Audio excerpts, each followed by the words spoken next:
পবিত্র নাম্বার আছে, বলো তো নাম্বারটা কত? 16 নাম 32 অক্ষর। না, এটা এই নাম্বারটা নয়। আমাদের যেমন প্রত্যেকের একটা করে মোবাইল নাম্বার থাকে, কারোর নাম্বারের সঙ্গে কারোর নাম্বার মেলে না, হ্যাঁ, ঠিক তেমন এই সনাতন ধর্মের একটা পবিত্র নাম্বার আছে। কত নাম্বার দেখেছেন? আচ্ছা যাকে ছাড়ুন, বলতে হবে না। তা এটা তো বলতে পারবেন যে মুসলমানদের একটা পবিত্র নাম্বার আছে, নাম্বারটা কত? বলেছে বাবা, দেখেছো? বলছে 786। কি মিললো? মিললো বাবা। বললাম নিজেদের খবর জানি না, যেই বলেছি মুসলমানদের নাম্বারটা বলছে 786। দেখেছো? এই তো আমাদের অবস্থা।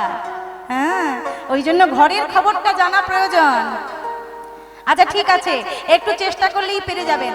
বলুন তো, ওই যে বাঙালির শ্রেষ্ঠ উৎসব দুর্গাপূজা, ওই দুর্গাপূজাতে মহা অষ্টমীতে মায়ের পূজায় কটা পদ্ম ফুল লাগে? বাহ, এই তো 108টা। বেশ, হ্যাঁ, এবারে চলে যাই, এবারে চলে আসি যে কৃষ্ণ নাম হরি নাম নিয়ে জগতে এত মাতামাতি, এত আনন্দ। আচ্ছা বলো তো, সেই কৃষ্ণের নাম কটা? 108টা। বাহ, এই তো, এভাবেই এগিয়ে যাও। আচ্ছা বলো তো, আমাদের এই হিন্দু সনাতন ধর্মের এই সনাতনের একটি শুদ্ধ শব্দ হচ্ছে ব্রহ্ম। এই ব্রহ্ম, এই ব্রহ্মটাকে আমরা কম বেশি লেখাপড়া সবাই শিখেছি। মায়েরা, এই ব্রহ্মটাকে সন্ধি বিচ্ছেদ করবেন। এই ব্রহ্মটাকে সন্ধি বিচ্ছেদ করে সন্ধি বিচ্ছেদে যেটা দাঁড়াবে বযুক্ত রযুক্ত হযুক্ত ম, তাই তো? ব্রহ্ম। এবারে অকার আকার কখর বইটা খুলে দেখবেন ব কত নম্বরে? বাড়িতে গিয়ে দেখবেন, এখানে তো বই নেই, বাড়িতে গিয়ে দেখবেন। আমি বলে দিচ্ছি, মিলিয়ে নেবেন যে কীর্তনিয়া ভুল বললো কিনা। হ্যাঁ, ব হচ্ছে 23 নম্বরে, র কত নম্বরে? 27 নম্বরে, হ কত নম্বরে? 33 নম্বরে, আর ম কত নম্বরে? 25 নম্বরে। এই যে যোগফলটা বেরোলো, এই যোগফলটা ঠিকঠাক যোগ করে দেখো তো 108 হয় কি না? হরি বল, হরি বল। এইবারে যেমন আমরা ব্রহ্মকে সন্ধি বিচ্ছেদ করলাম, ঠিক তেমনই ভাবে আমরা সীতারামকেও সন্ধি বিচ্ছেদ করব। ওই সীতারামের সন্ধি বিচ্ছেদ করে সীতারামের সন্ধি বিচ্ছেদে যেটা বেরোবে যোগফলটা দেখো তো মিলিয়ে 108 হয় কি না? নিতাই গৌর হরি বল। ও মাইরা, আচ্ছা এইবার বলো, এই যে হোম হয়, যজ্ঞ হয়, আমরা পূজা করি। আচ্ছা এই হোম যজ্ঞে বেলপাতা কটা লাগে? হ্যাঁ, 108টা। আচ্ছা, নারায়ণের পূজায় তুলসী পাতা কটা লাগে? 108টা, তাই তো? বেশ। আর তো হ্যাঁ, হ্যাঁ গো মায়েরা, আর এই যে তোমরা এই হরিবাসরে বসে আছো, এই যে ভক্তরা যারা বসেছো, এই ভক্তের মধ্যে অনেকে আছে মালা জপ করেন, বৈষ্ণব। হ্যাঁ, মালা জপ করেন। আচ্ছা, ওই জপমালাতে, একটা জপমালাতে কটা মনকা থাকে বলো তো? 108টা। বাহ। আচ্ছা বলো তো বাবা, এই যে শ্যামামা, এই যে কালীমা, এই কালীমায়ের গলায় যে জবা ফুলের মালাটা দেওয়া হয়, ওই মালাটাতে কটা জবা দিয়ে মালাটা গাঁথা হয়? 108টা। তাহলে বোঝা গেল যে হিন্দু সনাতন ধর্মের পবিত্র নম্বরটা তাহলে কত? হ্যাঁ, 108। ওই জন্য ঘরের খবরটা আগে জানা দরকার, তারপরে অন্যের খবর। ঘরের খবর আগে জানলে তবেই আমাদের মুক্তি, তবেই আমাদের শান্তি। নিতাই গৌর হরি বল। আমরা আজকে যে লীলাটি আস্বাদন করব, সেই লীলাটি জগৎকে চোখে আঙুল দিয়ে শিখিয়ে দিয়ে যায় যে ভালোবাসা কাকে বলে, প্রেম কি করে করতে হয়, ভক্তের সঙ্গে ভগবানের যে নিবিড় সম্পর্ক। আজকে আমরা এই লীলার মধ্যে থেকেই জানতে পারবো যে মাত্র 10 বছরের একটি ছেলে, মাত্র 10 বছর বয়স বাচ্চাটি, সেই 10 বছরের ছেলেটি আমাদের এই জগৎ সংসারের ভক্তকে চোখে আঙুল দিয়ে শিখিয়ে দিয়ে গেল, হে ভক্ত, তোমরা আমাকে দেখে শেখো, তোমরা আমাকে দেখে জানো যে হরি নাম কেমন ভাবে গাইতে হয়, ভালোবাসা কেমন ভাবে বাঁচতে হয়, ভগবানকে কি করে ডাকলে ভগবান না এসে থাকতে পারে না। ও মাইরা, তোমরা কখনো ভালোবেসেছো? কি গো, ভালোবেসেছো? বেসেছো? কাকে ভালোবেসেছো? হ্যাঁ, ভগবানকে? ভগবানকে? আচ্ছা বলো তো, বুকে হাত দিয়ে সত্যি কথা বলবে, ভগবানকে বেশি ভালোবাসো না এই সংসারকে বেশি ভালোবাসো? হ্যাঁ ঠিক, এই সব সাহস আছে না, সংসারকেই বেশি ভালোবাসি, তাই তো আমরা ভগবানের দেখা পাই না। হ্যাঁ, কিন্তু রাধারানী কি করেছিল জানো? রাধারানী ভগবানকে কেন পেয়েছিল? আমরাও ভগবানকে ডাকি, আমরাও ভগবানের জন্য কাঁদি, রাধারানীও ভগবানকে ডাকতো, ভগবানের জন্য কাঁদতো, কিন্তু আমাদের কাছে ভগবান আসে না, ধরা দিয়েছিল শ্রীমতী রাধারানীর কাছে, বৃন্দাবনের ব্রজ গোপিনীগণের কাছে। কেন? তারা সংসারকে নয়, তারা ভগবানকেই ভালোবেসেছিল। আর আমরা ভগবানকে বাদ দিই আর সব কিছুকে ভালোবাসি, কিন্তু ভগবানকে ডাকার সময় পাই না, ভালোবাসার সময় পাই না। তাই তো কবিগুরু রবীন্দ্রনাথ ঠাকুর তার ছোট্ট একটি গানের কথায় তিনি কি অপূর্ব সুন্দর ব্যাখ্যা করে গেলেন। কি বললেন? হ্যাঁ গো, ভালোবাসা কাকে বলে জানো? ভালো কি করে বাঁচতে হয়? ভগবান বললেন, যে ভালোবেসে আমাকে হৃদয়ে স্থান দেয়, আমি তাকে তার থেকেও বেশি ভালোবাসি। আহা, ভালোবেসে সখী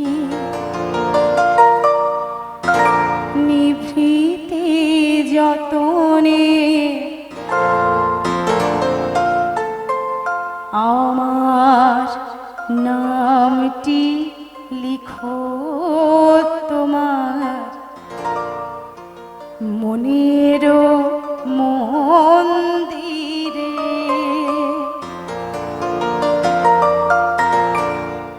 আমার পরাণে যে গান বাজিছে, তাহার তালটি শিখো তোমার চরণ মঞ্জিরে। ভালোবেসে সখী নিভৃতে যতনে আমার নামটি লিখো তোমার মনের মন্দিরে। নিতাই গৌর হরি হরি হরি বল হরি। ভালোবাসা দেখানোর বিষয় নয় গো, ভালোবাসা হাটে বাজারের পণ্য নয়, ভালোবাসা অতি যত্নের ধন, ভালোবাসা অতি গোপন জায়গায় তাকে রাখতে হয়। ভালোবাসা প্রকাশ করলে, বেশি প্রকাশিত হয়ে গেলে ভালোবাসার গুরুত্বই যে থাকে না। তাই প্রেম করতে হবে, ভালোবাসতে হবে গোপনে, লোক দেখানো নয়। তাই আজকে আমরা যে শিশুটির কথা শুনবো, যে লীলাটি শুনবো, সেই লীলায় ওই ছোট্ট শিশুটি আমাদেরকে শিখিয়ে দিয়ে গেল, হে জগৎ, তোমরা আমাকে দেখে শেখো, আমাকে দেখে জানো যে প্রেম কি করে করতে হয়, ভালো কি করে বাঁচতে হয়, আর হরি নামের দ্বারা হরিকে কি করে সন্তুষ্ট করতে হয়। ও বাবা, আচ্ছা তোমরা তো কীর্তন শোনো, বিভিন্ন হরিবাসরে ডুব দাও, যাও তো? আচ্ছা আচ্ছা, দেখেছো এই হরিনাম চলাকালীন হরিবাসরে কীর্তনিয়া হরিনাম করছে, কীর্তন করছে, ঠিক সেই সময় ওই গোলক বৈকুণ্ঠ থেকে ভগবান নেমে এসেছে, দেখেছো? আসে ভগবান, আজও আসে, তখনও আসতেন, এখনো আসেন, কিন্তু আমাদের দেখবার মতো নয়ন নেই। কেন? আমাদের এই 3 নম্বর জিনিসটার বড় অভাব গো মায়েরা। 3 নম্বর জিনিস বোঝা যাচ্ছে কি বলছি? কি একে কি লেখাপড়া শিখেছেন তো? একে কি? এই বাচ্চারা বলতো একে কি? চন্দ্র, 2 পক্ষ, 3 নেত্র।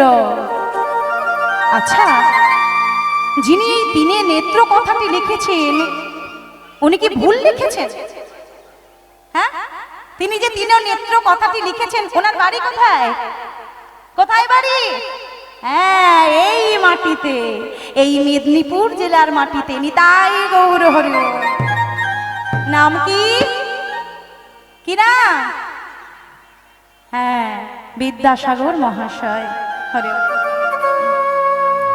ও মাইরা, তাহলে আমার বিদ্যাসাগর ঠাকুর মহাশয় তিনি কি ভুল লিখেছেন? না, কত দূরদর্শিতা ছিল তার, তাই কত চিন্তা ভাবনা করে তিনি কথাগুলো রচনা করে গেছেন, আমাদের জন্য উপহার দিয়ে গেছেন। 3 নেত্র মানে কি? আমাদের সবাই তো 2টো করে চোখ, কি বাবা, তাই তো? কিন্তু 3টে চোখ কার বলো তো? ত্রিনয়নী দেবী দুর্গা, দেবী কালী। আর 3টে চোখ কার? হ্যাঁ, দেবাদিদেব মহাদেব।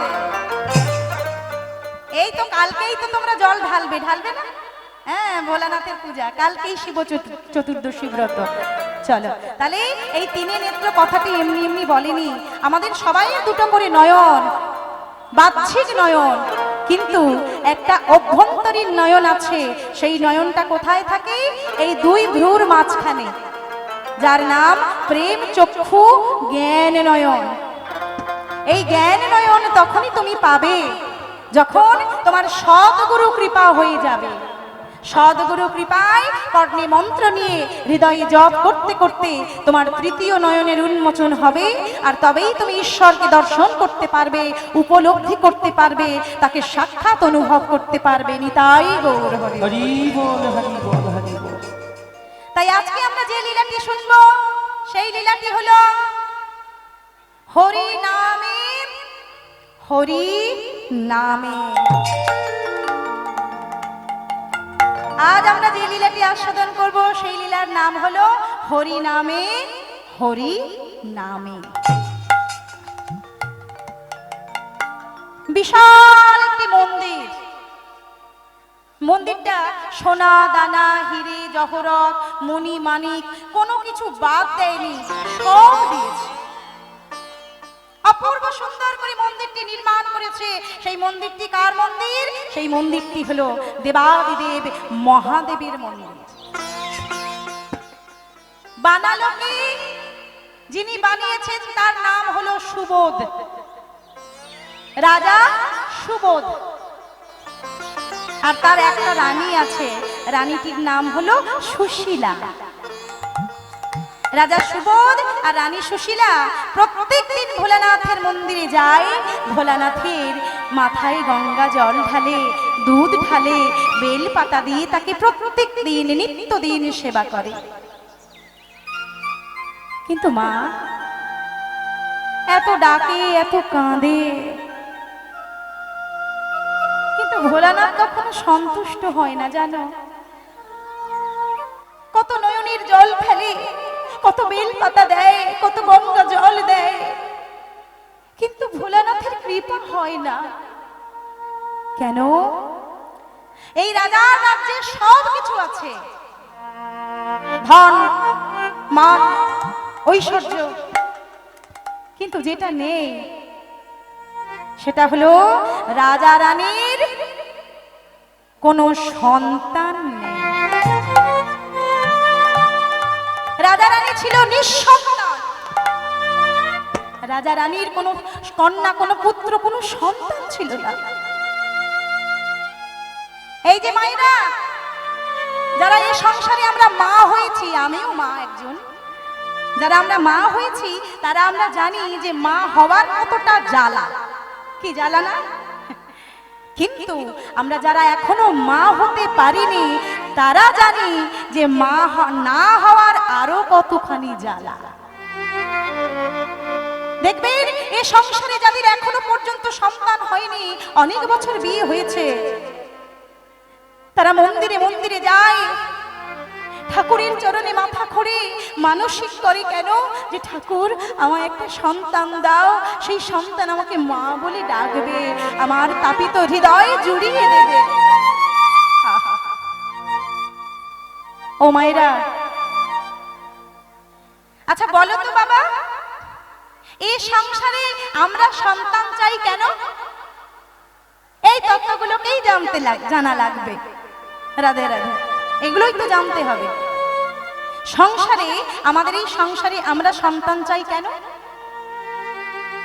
তার একটাই উদ্দেশ্য, বৃদ্ধ বয়সে আমরা যাতে একটু আরাম আয়েশে থাকতে পারি, তাই কি না?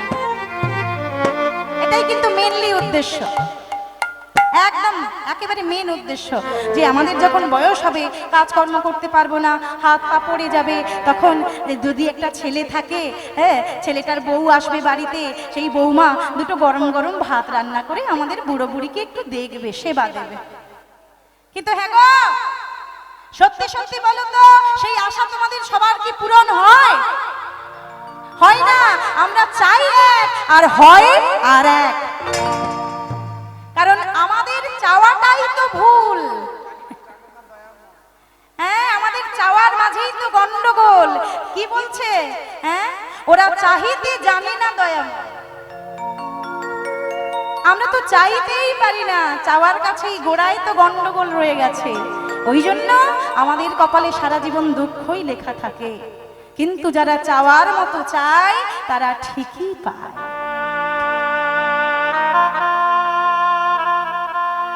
রাজা রানী সন্তান চাইছে নিজেদের রাজ্য রক্ষার জন্য নয়, ধন সম্পত্তি বংশ মর্যাদা রক্ষার জন্য নয়। রাজা রানী সন্তান চাইছে, হে ভোলানাথ, আমাদের মৃত্যুর পরে কে কে এই মন্দিরের দায়িত্ব নেবে বলতে পারো? দেখতে দেখতে বিবাহের অনেক বছর হয়ে গেছে, যৌবন পার করে আমরা বৃদ্ধ অবস্থার দিকে এগিয়ে যাচ্ছে আমাদের বয়স।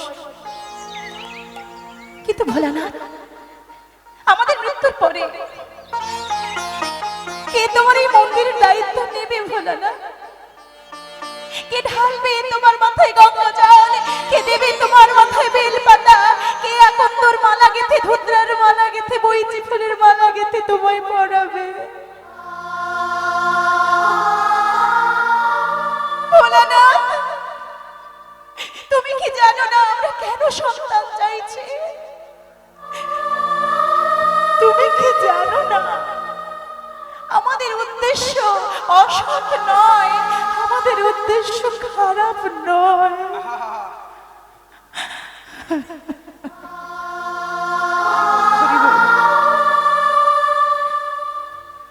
বলতে পারো ভোলানাথ, কি পাপ করেছি আমরা? বিবাহের এত বছর হয়ে গেল, আজ আমি মা হতে পারলাম না। আজ স্বামীর মুখের দিকে তাকালে আমি আমি আমি কষ্টে, লজ্জায়, ঘৃণায় মুখ লুকিয়ে দিই।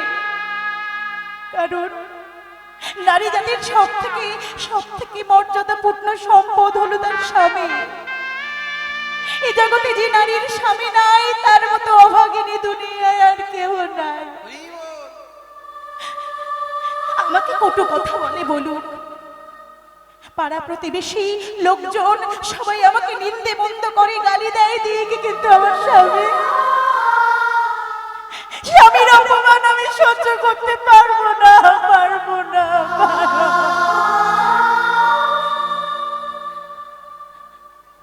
তাই ভোলানাথ,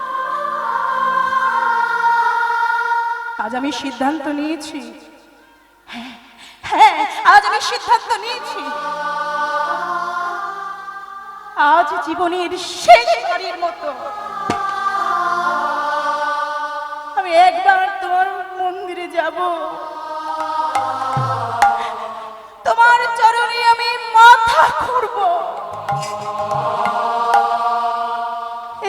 সন্তান আজ আমায় তোমাকে দিতেই হবে, দিতে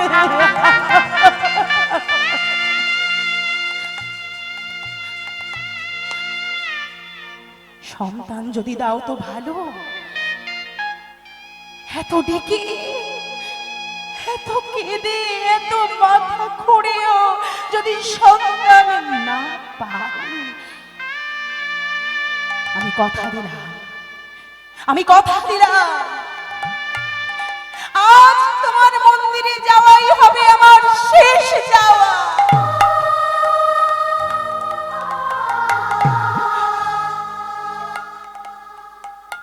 রানীমা চোখের জল ফেলতে ফেলতে একটি ফুলের ডালা সুন্দর করে সাজিয়ে মাথায় অবগুণ্ঠন টেনে স্বামীর কাছে এসে দাঁড়ালে।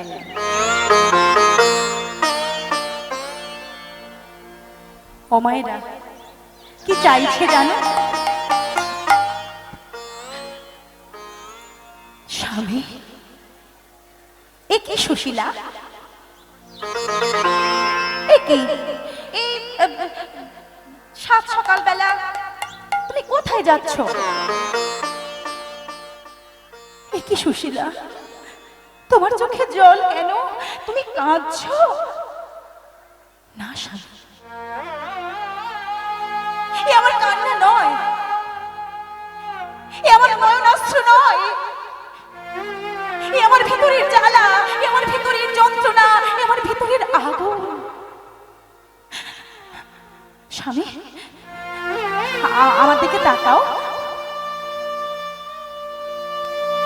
আর যদি আমি ফিরে না আসি, তুমি আবার একটা বিয়ে করো। আর যদি আমি ফিরে না আসি, আমার ভোলানাথকে দেখবার জন্য, এই মন্দিরের রক্ষণাবেক্ষণের জন্য আবার নতুন কোন রানীকে তুমি নিয়ে এসো এই প্রাসাদে। যেটা আমি করতে পারিনি, যেটা আমি তোমায় দিতে পারিনি, সেটা হয়তো সে তোমাকে দিতে পারে। স্বামী, আমি ভোলানাথের মন্দিরে যাচ্ছি। যদি যদি দেখো আমি ফিরে এসেছি, তাহলে জানবে আমি সন্তান সঙ্গে করে নিয়ে এসেছি। আর যদি দেখো আমি ফিরে আসিনি, তাহলে জানবে তোমার সুশীলার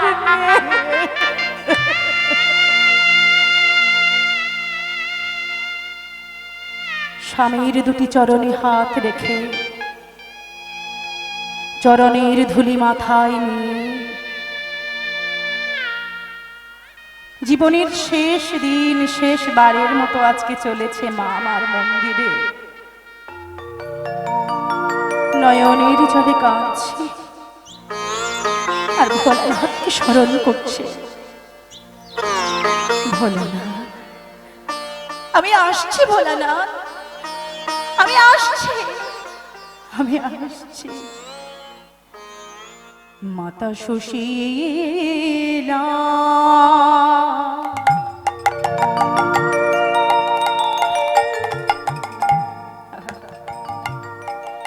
লই ফুল ডালা, মাতা সুশীলা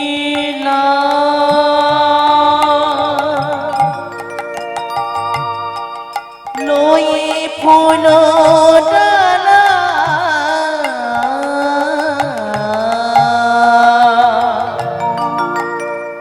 যাচ্ছে গো মাতা সুশীলা।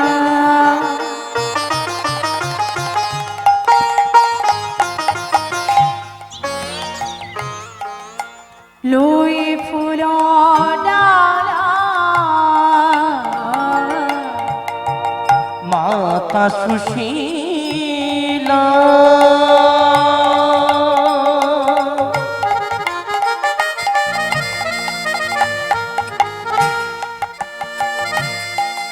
লয়ে ফুল ডালা,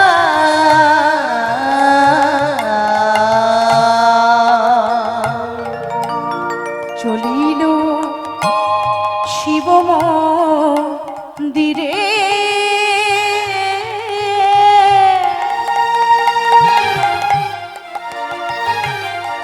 আরে যাইতে যাইতে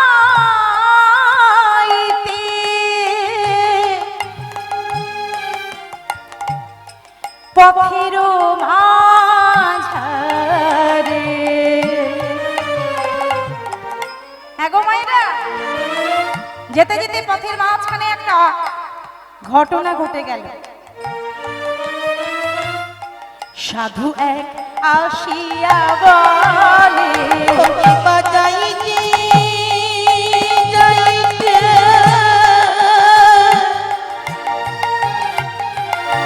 পথের মাঝারে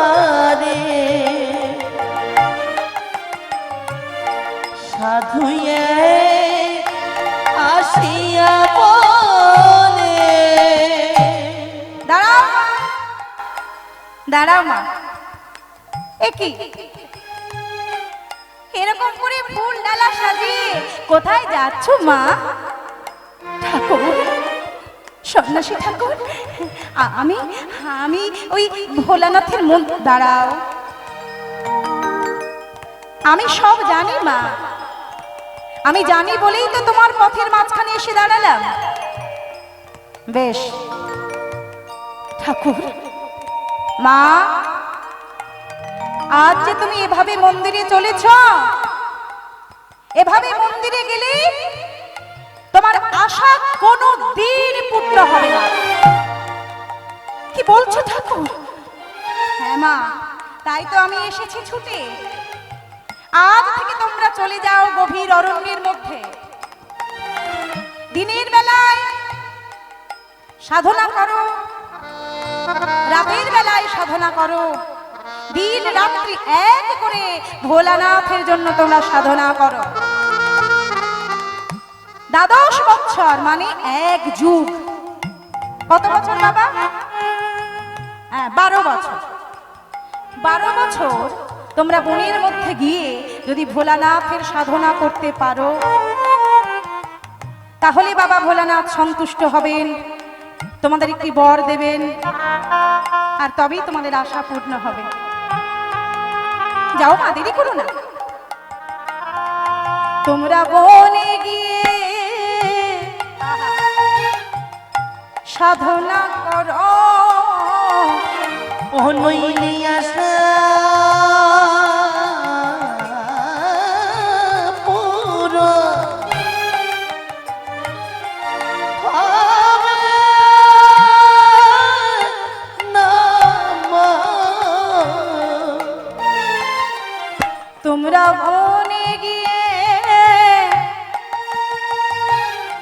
সাধনা করো, উমা নম শিবায় নম বলে। তোমরা বনে গিয়ে সাধনা করো, নম শিবায় নম বলে।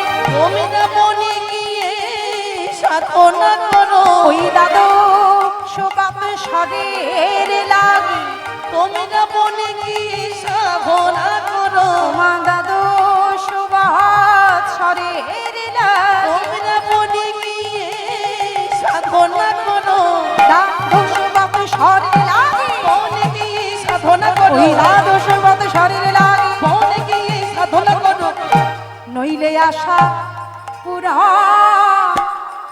তোমাদের হবে না মা। যাইতে যাইতে পথের মাঝারে সাধু এক আসিয়া বলে। যাইতে যাইতে পথের মাঝারে সাধু এক আসিয়া বলে। সঙ্গে সঙ্গে সন্ন্যাসী ঠাকুরের চরণ দুটিতে প্রণাম জানিয়ে মা সুশীলা ছুটে এসে মহারাজ সুবোধের কাছে সমস্ত বৃত্তান্ত একেবারে পুঙ্খানুপুঙ্খ বর্ণনা করলেন। সমস্ত বৃত্তান্ত মহারাজকে জানানোর পরে মহারাজ সিদ্ধান্তে উপনীত হলেন যে আর নয়, আমি যাব বনের মাঝে, স্বামী স্ত্রী দুইজনে সাধনা করে বাবা ভোলানাথকে সন্তুষ্ট করাই হবে আমার একমাত্র কাম্য। এই বলে রাজা সুবোধ আর রানী সুশীলা মন্ত্রীর হাতে দায়ভার সমর্পণ করে চলে গেলেন গভীর অরণ্যের মধ্যে। আর সেই অরণ্যের মধ্যে গিয়ে একটি পর্ণকুটির নির্মাণ করেছে। সেই পর্ণকুটিরের সম্মুখে একখানি যজ্ঞকুণ্ড রচনা করেছে। ওমা, যজ্ঞ বুঝেন তো? এই যে আমরা পূজা পাঠ করার সময় হোম যজ্ঞ করি, ঠিক বিশাল একখানি আয়তনের যজ্ঞকুণ্ড বানিয়ে সেই যজ্ঞকুণ্ডে অগ্নি সংযোগ করে দিলেন। অগ্নি সংযোগ দিয়ে স্বামী স্ত্রী দুইজনে মিলে দাউ দাউ করে জ্বলন্ত অগ্নিকুণ্ড, ওই দাউ দাউ করে জ্বলন্ত অগ্নিকুণ্ডর সম্মুখে স্বামী স্ত্রী দুইজনে মিলে বসে দেবাদিদেব ভোলানাথের সাধনা শুরু করল। মায়েরা প্রত্যেকে একটু করজোড়ে বসবেন বাবা, সবাই সবাই একটু হাত জোড় করে বসুন প্রত্যেকে। কারণ আজকে আমরা যাকে একটু স্মরণ করব, যাকে ডাকবো, তিনি আর কেউ নয়, তিনি হলেন আশুতোষ। তিনি হলেন বিভূতি ভূষণ আশুতোষ ভোলানাথ। তাই সেই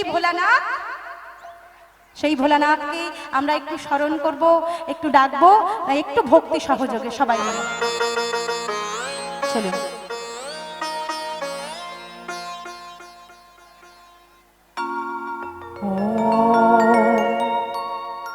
নমঃ শিবায় শন্ত্রায় করুণাত্রায় হে তবে নিবেদয়ামি তৎমানম তম গোতি পরমেশ্বর। ওম নমঃ শিবায় শন্ত্রায় করুণাত্রায় হে তবে নিবেদয়ামি তদ্মানম তম গোতি পরমেশ্বর।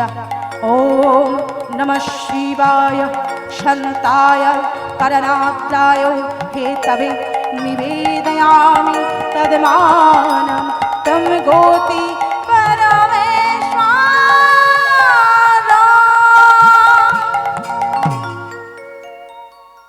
ওম নমঃ শিবায়।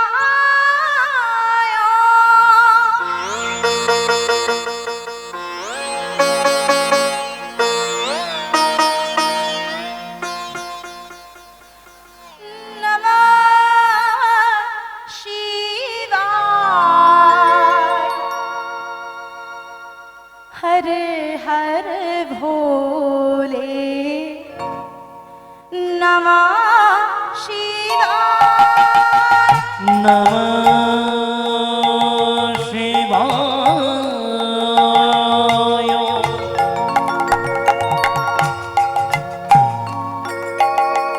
नमः शिवाय।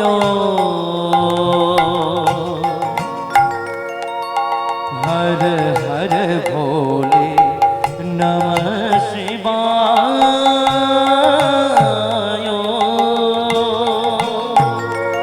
ओम नमः शिवाय नमः शिवाय। हर हर भोले नमः शिवाय। नमः शिवाय। नमः शिवाय। हर हर भोले नमः शिवाय।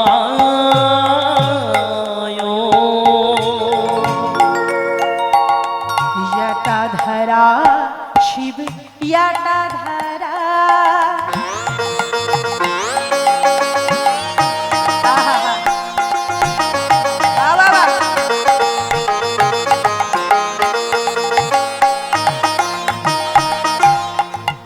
বাবা ভোলানাথ কি গো মা, কি জটাধারী? তাই তো ভজনে বলছে পিয়াটা ধরা শিব পিয়াটা ধরা।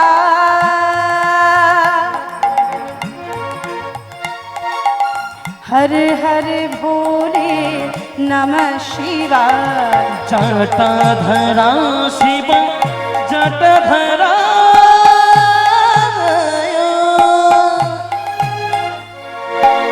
हरे हरे भोले नमः शिवाय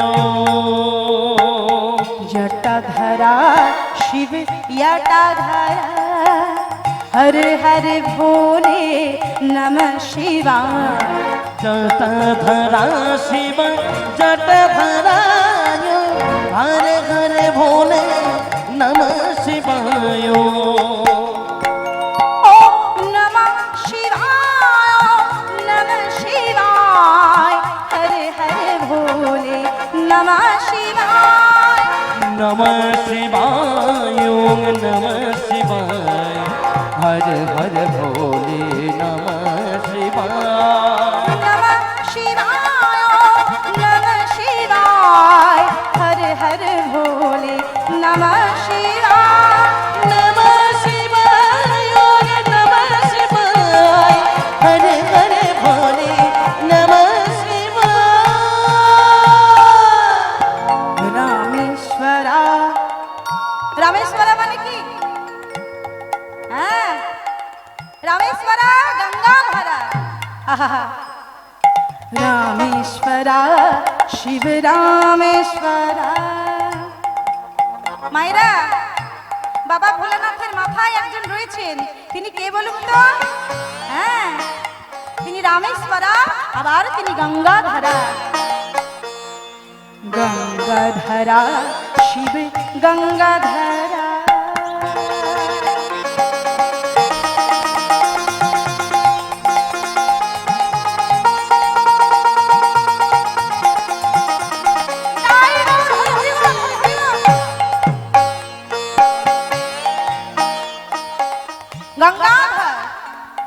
गंगाधरा शिव गंगाधरा हर हर भोले नमः शिवाय गंगाधरा शिव गंगाधरा हर हर भोले नमः शिवाय ओम नमः शिवाय नमः शिवाय हर हर भोले नमः शिवाय सबाई मिले नमः शिवाय नमः शिवाय हर हर भोले नमः शिवाय नमः शिवाय नमः शिवाय हर हर भोले नमः शिवाय नमः शिवाय नमः शिवाय हर हर भोले नमः शिवाय हे भोलानाथ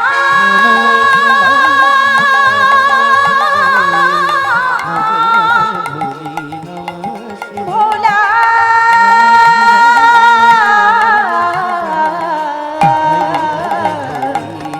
भोलानाथ हे भोलानाथ भोला भोला भोला भोला हरे हरे भोले भोला नमः शिवाय बोलिए जय जय बाबा भोलेनाथ की जय जय बाबा जटाधारी की जय जय जय बाबा गंगाधरा की जय সাধনা করতে করতে দেখতে দেখতে 12টা বছর কখন যে অতিবাহিত হয়ে গেল রাজা রানী বুঝতেই পারল না 12টা বছর পূর্ণ হয়ে যখন 13 বছর হতে চলল মা এইবার রাজা রানী বুঝতে পারলেন যে অনেক দেরি হয়ে গেছে ভোলানাথ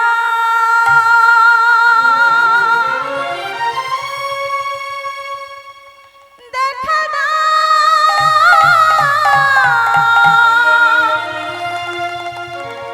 দেখা দাও।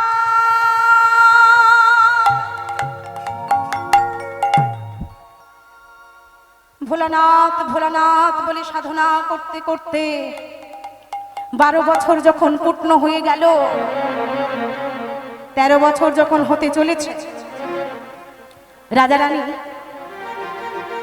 এবার বুঝতে পারলেন যে 12 বছর পূর্ণ হয়ে 13 বছর হলো, কিন্তু কিন্তু ভোলানাথ সন্তুষ্ট হলো না। তাই স্বামী স্ত্রী দুইজনে মিলে সিদ্ধান্ত নিলেন, রানী, যে ভোলানাথের জন্য আমরা রাজ্য প্রাসাদ ধন সম্পদ আমার প্রাণের প্রিয় প্রজাগণকে ছেড়ে এলাম, যে ভোলানাথের জন্য সবকিছু পরিত্যাগ করলাম,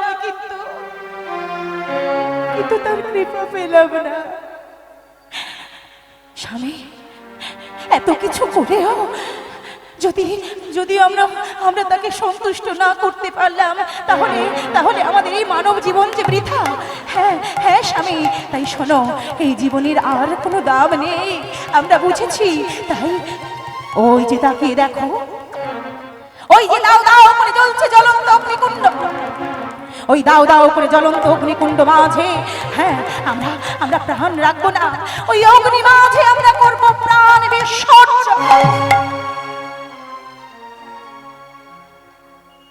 এই বলে দাও দাও করে জ্বলছে জ্বলন্ত আগুন অগ্নিকুণ্ড, সেই অগ্নিকুণ্ড মাঝে স্বামী স্ত্রী ঝাঁপ দিয়ে আত্মহত্যা করবে, সঙ্গে নিয়েছে ভোলানাথের একখানা প্রিয় জিনিস। কি গো মাইরা, ভোলানাথের প্রিয় জিনিস কি? গাঁজা? ওরে সর্বনাশ করেছে। ভোলানাথের প্রিয় জিনিস গাঁজা, আর কেউ কিছু বলবেন? হ্যাঁ, ডমরু, আর একজন বলছে ত্রিশূল, আরো যদি কিছু বাকি থাকে বলেন।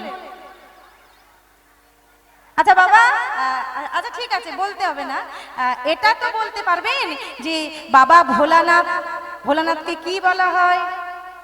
বাবা ভোলানাথকে, বাবা ভোলানাথকে তিনি কে? তিনি হলেন বৈষ্ণব চূড়ামণি, বৈষ্ণব শ্রেষ্ঠ, বৈষ্ণব শিরোমণি হলেন বাবা ভোলানাথ। আচ্ছা, তাহলে প্রশ্নটা এখানে রয়েই গেল, তাহলে যিনি পরম বৈষ্ণব হলেন তিনি কি গাঁজার নেশা করলেন? উত্তর আপনাদের কাছে। যিনি পরম বৈষ্ণব হবেন তিনি কি এই জগতের এই জাগতিক কোনো নেশা করেন? কি বাবা, সত্যি সত্যি যিনি বৈষ্ণব হবেন তিনি কি কখনো এই জাগতিক কোনো নেশা করতে পারে?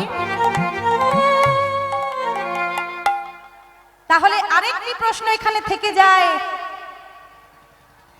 তাহলে যিনি পরম বৈষ্ণব তিনি কি নেশা করেন না? অবশ্যই নেশা করেন। বাবা ভোলানাথের নেশাটি গাঁজার নেশা নয় বাবা, বাবা ভোলানাথের নেশাটি হলো হরি নাম, কৃষ্ণ নামের নেশা, হরি নাম। জেনে রাখুন মায়েরা, যিনি বৈষ্ণব হবেন, সত্যি সত্যি যিনি প্রকৃত মনে প্রাণে বৈষ্ণব, তিনি কোনোদিন এই জাগতিক কোনো নেশা করবেন না। তবে হ্যাঁ, বৈষ্ণবের একটা নেশা থাকে বটে, সেটা হরি নামের নেশা, সেটা কৃষ্ণ নামের নেশা, সেটা প্রেম পাওয়ার নেশা। হরি বল, হরি বল। ভক্তমণ্ডলী মায়েরা, তাহলে বাবা ভোলানাথের প্রিয় জিনিসটা কি? তাহলে সাপ। আরে এই জন্যই তো বলেছে গো, কি বলেছে? আরে ও মন, ঘরের খবর জানলে আগে ঘরের খবর জান।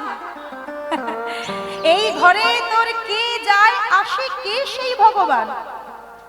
আমরা ঘরের খবরই জানলাম না, আমাদের কাজ মায়েরা কিছু মনে করো না, এই আমাদের মতো মেয়েরা না, আমরা এই ঘরের খবর রাখার চাইতে পরের হাঁড়ির খবরটা একটু বেশি রাখি গো। কি বাবা, রাখি না? আমি নিজে কীর্তনিয়া বলে বলছি না, আমিও একটু পরচর্চা পরনিন্দা করি, মাঝে মধ্যে করি, তবে সব সময় নয়। রাধে রাধে। আমিও যে ধোয়া তুলসী পাতা তা নয়। হরি বল হরি বল। ও মাইরা, এই জন্যই বলছি বাবা, আগে ঘরের খবরটা জানতে হবে, তারপর অন্যের খবর রাখো। কিন্তু ঘরের খবর জানলাম না, এই ঘরের মধ্যে কে আসা যাওয়া করে, কে সেই ভগবান, আমি কাকে ভালোবাসলাম তাকেই চিনলাম না। হ্যাঁ, আমি পরের পিছনে ছুটে বেড়ালাম। হ্যাঁ গো মায়েরা, প্রমাণ দেব যে আমরা ঘরের চাইতে পরের খবরটা বেশি রাখি? প্রমাণ দিই, চলো প্রমাণটা মিলিয়ে নাও। আচ্ছা বলো তো, আমরা হিন্দু সনাতন ধর্মের মানুষ তো? আচ্ছা আচ্ছা বলো তো, এই আমরা বাঙালি, তা বাঙালির একটা শ্রেষ্ঠ উৎসব আছে, উৎসবটার নাম কি? হ্যাঁ, আচ্ছা আচ্ছা ঠিক আছে, দুর্গাপূজা। আচ্ছা ঠিক আছে, দুর্গাপূজা। আচ্ছা, আমরা এই যে হিন্দু সনাতন ধর্মের মানুষ, রাজা সুবোধ, রানী সুশীলা ভোলানাথের প্রিয় জিনিস কি নিয়েছে? তাহলে ভোলানাথের প্রিয় জিনিস কি? বেলপাতা, বিল্লপত্র। বিল্লপত্রটি করের মধ্যে নিয়ে দাউ দাউ করে জ্বলছে জ্বলন্ত আগুন। সেই জ্বলন্ত অগ্নিকুণ্ডের মধ্যে স্বামী স্ত্রী দুইজনে মিলে ঝাঁপ দেবে বলে সবাই উদ্যত হয়ে হাতের মধ্যে বেলপাতাটা নিয়ে সবে মাত্র ঝাঁপ দেবে, বিল্লপত্র করে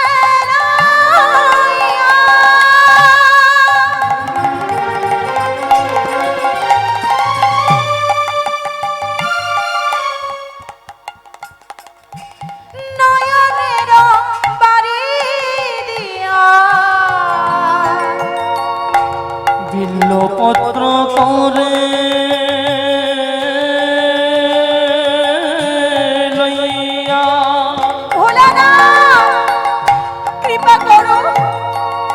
আমার নয়নের বাড়ি দিয়া,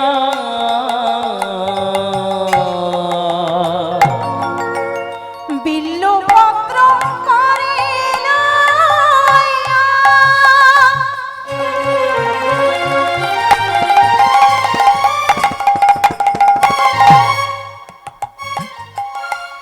নয়নের বাড়ি দিয়া, বিল্লপত্র করে লইয়া, হে ভোলানাথ, আহা নয়নে বাড়ি দিয়া,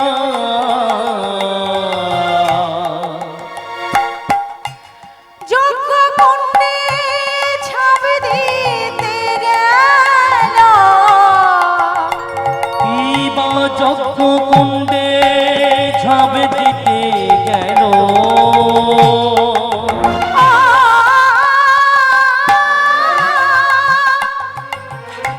যজ্ঞ কুণ্ডে ঝাঁপ দিতে ওহে গেল। ভোলানাথ,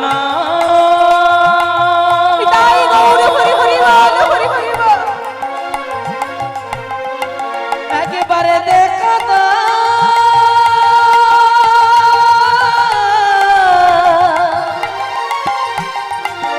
ওহে ভোলানাথ,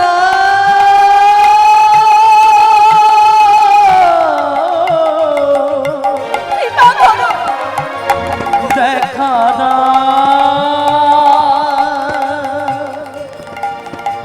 একবারে দেখা দাও,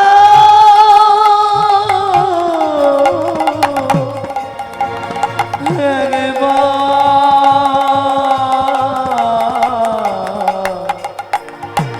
দেখা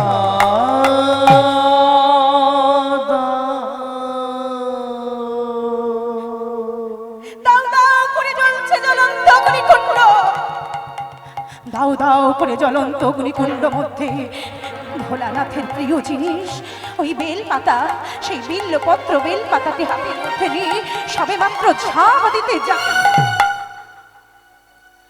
ধ্যানমগ্ন ছিলেন কৈলাসের ভোলানাথ। ধ্যান মাঝে জানতে পেলে নিজের প্রিয় ভক্তকে বাঁচাবার লাগি কৈলাস থেকে আবির্ভূত হলেন ওই যজ্ঞকুণ্ড অগ্নিমা। দাঁড়াও মা, এ কি করছো? আত্মহত্যা যে মহাপাপ। ও মা, এমন করে কেউ কি আত্মহত্যা করে নাকি গো? কে কে কে তুমি? এই কখন অরণ্য মধ্যে তুমি আমার মা বলে ডাকলে? কে কে? ভোলানাথ, ভোলানাথ, তুমি তুমি তুমি এসেছো, তুমি এসেছো, তুমি এসেছো। হ্যাঁ মা, আমি তোমাদের সাধনায় বড় সন্তুষ্ট হয়েছি। বলো দেখি, তোমরা আমার কাছে কি বর চাও? করজোড়ে নিবেদন করে রাজা রানী বলছে, প্রভু তুমি তো আমাদের মনের কথা জানো, তবে কেন বারবার একই প্রশ্ন করছো? তুমি কি জানো না, এই জগৎ সংসারে নারীদের জীবনের বিবাহের পরে একটাই তার শ্রেষ্ঠত্ব, যে ডাক শুনলে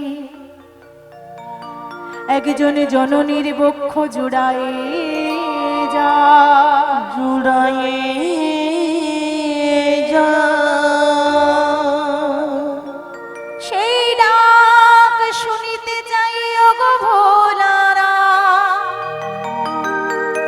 দাও দাও তুমি আমায় মা বলা ডাক শোনায় দাও, যেন মা বলা ডাক শুনতে পাই, যেন মা বলা ডাক শুনতে পাই। ভোলানাথ, যেন মা বলা ডাক শুনতে পাই, যেন মা বলা ডাক শুনতে পাই, যেন মা বলা ডাক শুনতে পাই। অন্য কোনো বর নাহি চাই, আমি অন্য কোনো বর নাহি চাই, আমি অন্য কোনো বর নাহি চাই, আমি অন্য কোনো বর নাহি চাই।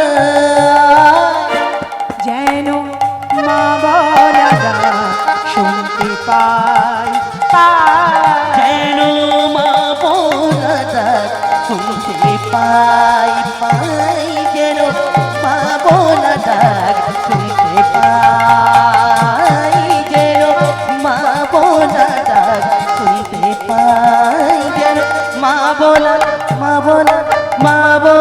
ডাক শুনতে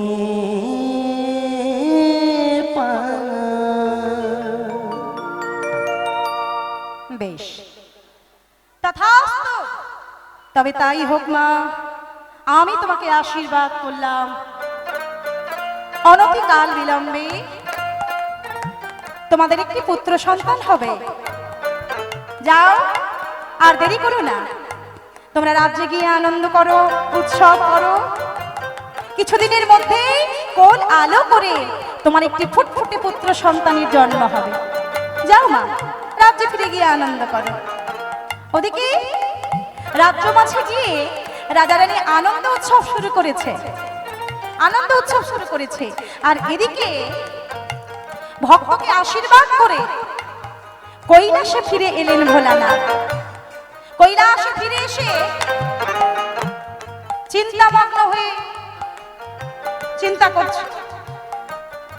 শঙ্করী মানে ভোলানাথের স্ত্রী শঙ্করী, মা শঙ্করী, স্বামীর এই অবস্থা দেখে স্বামীর কাছে গিয়ে বলছে, হ্যাঁ গো ও পাগলা ভোলা, কি হয়েছে গো তোমার? এই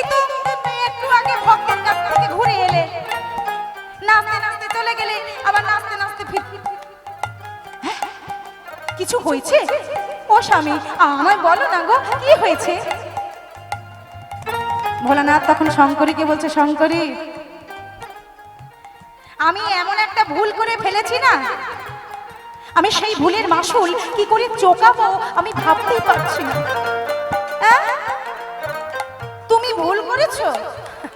ওরে বাবা, তা ভুল করেছো, তা কিসে কি ভুল শুনি দেখি। ও শঙ্করী, আমি একটু আগে ভক্তের কাছে গিয়েছিলাম, আর ভক্তকে আনন্দ করে আমি আশীর্বাদ করেছি, বর দিয়েছি, কিছুদিনের মধ্যে তাদের কোল আলো করে একটি ফুটফুটে পুত্র সন্তানের জন্ম হবে। হ্যাঁ, সর্বনাশ! হায় হায় হায়, এ তুমি কি করেছো? সর্বনাশ, দেখেছো কাণ্ড? এই জন্যই বলি, তুমি যেখানে সেখানে যাবে আর যা তা ভুল করবে। কি করবে এইবার ভাবো দেখি। ওমা, কি হয়েছে? ঘটনাটা কি হয়েছে গো? আচ্ছা বলো তো, এই জগৎ সংসারের এই সংসারের সৃষ্টিকর্তার নাম কি?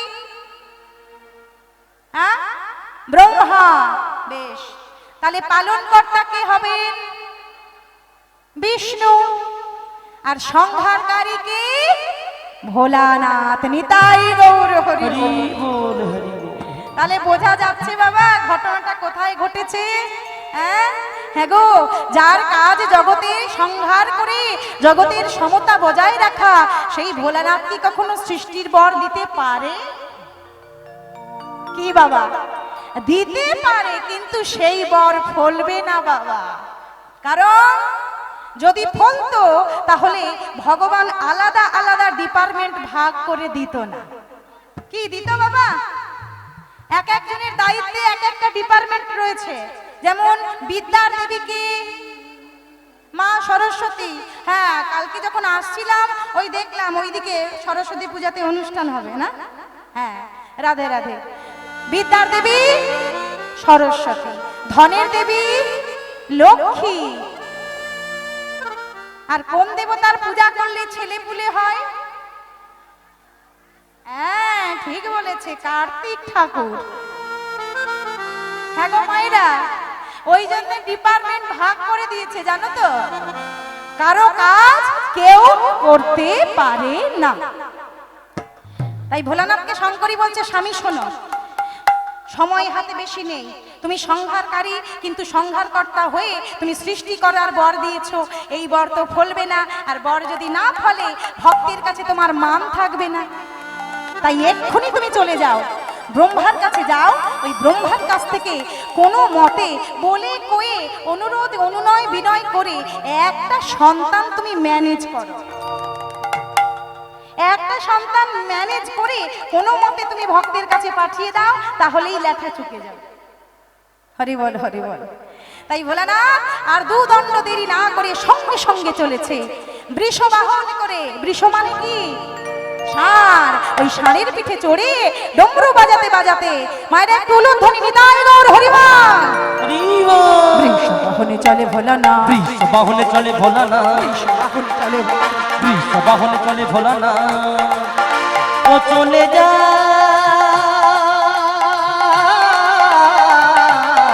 চলে যায়।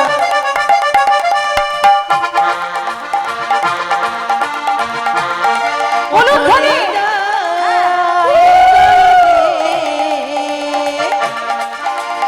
চলে যায়, চলে যায় বৃষবাহনে চড়ে ভোলা চলে যায়। কি ব্যাপার? আরে এই যে এদিকে এসো, এদিকে এসো, এখানে এসো, এখানে এসো। হ্যাঁ গো, আমার কথা শুনতে পাচ্ছ না? আমি ডাকছি তো, এখানে এসো। ও মাইরা, তোমরা কোন দিকে তাকাচ্ছ? আমি ডাকছি না, ব্রহ্মা ভোলানাথকে ডাকছে। এই যে ভোলা, এদিকে এসো। আর এই যে ব্রহ্মলোকে ঢুকে গেছে না, গিয়ে দূরে দাঁড়িয়ে আছে, কি বলবে বুঝতে পারছে না, কি করে সন্তানটা চাইবো। হ্যাঁ, ব্রহ্মা পরিস্থিতি বুঝতে পেরে ভোলানাথকে ডাক দিলেন, এই যে এসো এসো। কি হয়েছে গো ভোলা? বলে ব্রহ্মা মানে কি করে বলি বলো দেখি। হ্যাঁ আরে এত আমতা আমতা করছো কেন, কি হয়েছে? ওই মর্তধামে আমার একে ভক্ত আছে, আমি আশীর্বাদ করেছি কিছুদিনের মধ্যে তাদের কোল আলো করে একটা সন্তান হবে। হ্যাঁ সর্বনাশ, হায় হায় হায়, এই যে এই ভুলগুলো যে কেন করো বুঝি না বাবা। আচ্ছা ভোলা, তুমি তো জগতের সংহার কর, তা তোমার যেটা কাজ তুমি সেটা করো। কোথায় ভক্ত ডাকলো অমনি নাচতে নাচতে চলে গেলে আর বর দিয়ে এলে। কি বর দিচ্ছ না দিচ্ছ একবারও ভাবনা চিন্তা করলে না? হে কি মুশকিল। তা আমার কাছে এসেছো কি জন্য? বলে ব্রহ্মা, এই তুমি তো কত সৃষ্টি করো, কত পশু পাখি জীব জন্তু, তা বলছিলাম কি আমাকে যদি একটা পুত্র সন্তান সৃষ্টি করে দিতে। হ্যাঁ তখনই বুঝেছি মানে কিছু চাইবে বলে তুমি এসেছো। হ্যাঁ গো বলে না, তা তুমি কি ভেবেছ? হতে পারি আমি সৃষ্টিকর্তা, কিন্তু আমি নিজের ইচ্ছা মতো সৃষ্টি করতে পারি না। ওই উপর মহল থেকে আমায় যেমন অর্ডার দেওয়া হয় আমি অর্ডার অনুযায়ী তৈরি করি, একটা বেশিও নয় একটা কমও নয়। তাই ভোলানাথ, আমি তোমায় সন্তান দিতে পারবো না। তুমি এক কাজ করো, তুমি বরং ওই ভগবানের কাছে একবার গিয়ে দেখো তো যদি কিছু পাওয়া যায়। ব্রহ্মার কাছে হলো না, এইবার ভোলানাথ গোলক বৈকুণ্ঠে গিয়ে গোলকপতি ভগবানের সামনে দাঁড়িয়ে স্তুতি করছে। নমো ব্রহ্মণ্য দেবায়, ব্রহ্মণ্য দেবায়, গো ব্রহ্মণ্য হিতায় হিতায় চ, জগদ্ধিতায় কৃষ্ণায় কৃষ্ণায় গোবিন্দায় নমঃ নমঃ।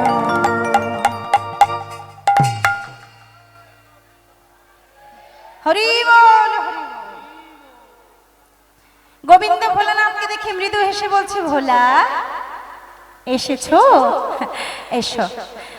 কিন্তু ভোলা, তুমি যে উদ্দেশ্যে আমার কাছে এসেছো আমি তো তোমায় সন্তান দিতে পারবো না। প্রভু, ও গোবিন্দ, তুমি আমায় নিরাশা করো না। তুমি যদি আমায় পায়ে ঠেলো আমায় কে দেখবে বলো? ভক্তের কাছে তুমি আমার মান বাঁচিয়ে দাও। ভগবান বলছে, ভোলানাথ একটা কথা হয়তো তুমি ভুলে গেছো। কথাটা কি মায়েরা মন দিয়ে শোনো, বিশেষ করে আমরা মায়েরা, আমাদের শোনা লাগবে। কথাটা কি? ফল দানে পুত্র কন্যা শাস্ত্রের বচন। কি বললো? ফল দানে পুত্র কিংবা কন্যা শাস্ত্রের বচন। ভোলা, তোমার ভক্তবৃন্দ যদি পূর্ব জন্মে কাউকে কোনো ফল দিয়ে থাকে তাহলে সন্তান সে নিশ্চয়ই পাবে। শোনো, ওই চিত্রগুপ্তের কাছে একটা বড় খাতা আছে গো। সেই খাতাতে লেখা হয় সারা জীবনে কে কত পাপ করছে, কে কত পুণ্য করছে, সব কিছু হিসাব তাতে টোকা থাকে। হরি বল হরি বল। তুমি দেরি না করে এক্ষুনি চলে যাও ভোলা। ও মাইরা, আচ্ছা এই কলির মানুষ আমরা কি ভালো? ভালো? আমাদের কি বলেছে জানেন? বলছে কলির মানুষ সবাই চোর। কলির মানুষ চোর। কেন চোর বললেন? কে বললেন? আমি আপনি বলছি না, স্বয়ং ভগবান বলছেন। কোথায় বললেন? গীতার মধ্যে বললেন, অর্জুন ইষ্টান ভোগান হিব দেবা দাস্যান্তে যোগ্য ভাবিতা তৈদত্তানা প্রদায়ৈভ যো ভুঙ্ক্তে স্তেনা এব স্বা।